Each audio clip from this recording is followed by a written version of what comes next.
क्या हुआ जब झांसी की रानी मणिकर्णिका ने एक ब्रिटिश अधिकारी के सामने सिर झुकाने से साफ मना कर दिया। दरअसल जब झांसी के राजा गंगाधर राव के साथ मणिकर्णिका की शादी हुई तब पूरा झांसी जश्न में डूबा हुआ था। महल सजा था, दीप जल रहे थे, ढोल नगाड़ों की गूंज पूरे नगर में फैल रही थी। इसी दौरान एक अंग्रेज अधिकारी जिसका नाम कैप्टन जॉर्डन था, राजमहल में उन्हें बधाई देने पहुंचा। परंपरा के अनुसार दरबार में ब्रिटिश अधिकारी के सम्मान में सभी को सिर झुकाना अनिवार्य था। पूरा दरबार झुक चुका था, यहाँ तक कि महाराजा गंगाधर राव ने भी उनके सामने अपना सिर झुका लिया। लेकिन तभी एक दृश्य ने सबको चौंका दिया। रानी ने अंग्रेजों के सामने सिर नहीं झुकाया। जब कैप्टन जॉर्डन ने रानी से सिर झुकाने के लिए कहा तो रानी ने स्पष्ट और तेजस्वी स्वर में कहा, ये सिर किसी विदेशी सत्ता के सामने न कभी डर से झुकता है और न अभिमान से उठता है। सम्मान बराबरी का होता है, दास्ता का नहीं। तभी कैप्टन जॉर्डन ने कहा, लक्ष्मीबाई, जो मुझे आंखें दिखाता है वो चेहरा मैं कभी नहीं भूलता। और अंत में कहा, आई प्रॉमिस यू, ये चेहरा एक दिन जरूर झुकेगा। इसके बाद वो वहाँ से चला जाता है। दोस्तों,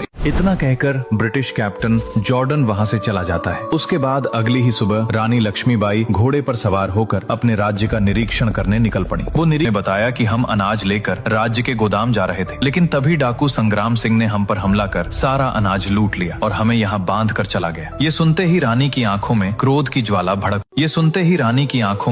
की ज्वाला भड़क उठी। वो तुरंत डाकू संग्राम सिंह के पास पहुंची। रानी ने बिना एक क्षण गवाए उसके गाल पर जोरदार थप्पड़ जड़ दिया और गुस्से से कहा, मेरी प्रजा पर अत्याचार करने का साहस कैसे हुआ तुम्हें? तब डाकू संग्राम सिंह ने रानी लक्ष्मीबाई से कुछ ऐसे शब्द कहे जिसे सुनकर वहाँ उपस्थित हर व्यक्ति सिहर उठा। रानी लक्ष्मीबाई, तुम्हारे खून में ज्वाला और आंखों में क्रोध है, लेकिन क्या फायदा? अगर यही क्रोध क्रांति में बदल गया होता तो हम जैसों को तलवार नहीं उठानी पड़ती। जिस दिन आपने अंग्रेजों के खिलाफ तलवार उठा ली उस दिन मैं तुम्हें हमारी सच्ची रानी मानूंगा। और शायद यही वो क्षण था जब झांसी की रानी के भीतर एक नई आग जन्मी, एक ऐसी आग जिसने आगे चलकर अंग्रेजी सत्ता की नींव हिला दी। आखिर रानी लक्ष्मीबाई ने अंग्रेजों से ऐसा क्या कहा जिसे सुनकर उनके पांव तले जमीन खिसक गई? दरअसल जब कुछ फिरंगी सैनिक झांसी राज्य के आम लोगों से उनके पालतू जानवर छीन ले गए तब प्रजा भय से कांप रही थी। खबर महल तक पहुंची, रानी लक्ष्मणाओं का सम्मान करना सीख लो। अंग्रेजी हमारा हुनर हो सकती है लेकिन हमारी मातृभाषा नहीं, क्योंकि मातृभाषा माँ होती है और माँ सिर्फ एक होती है। तभी एक फिरंगी बोला, she is the queen of Jhansi. फिर रानी ने चाकू उठाई और जहाँ उन्होंने लोगों के जानवर बांध रखे थे उधर दरवाजे में फेंक कर मारी और दरवाजा झूल गया। फिर रानी ने सभी जानवरों को अपनी आम जनता के पास वापस पहुंचा दिया।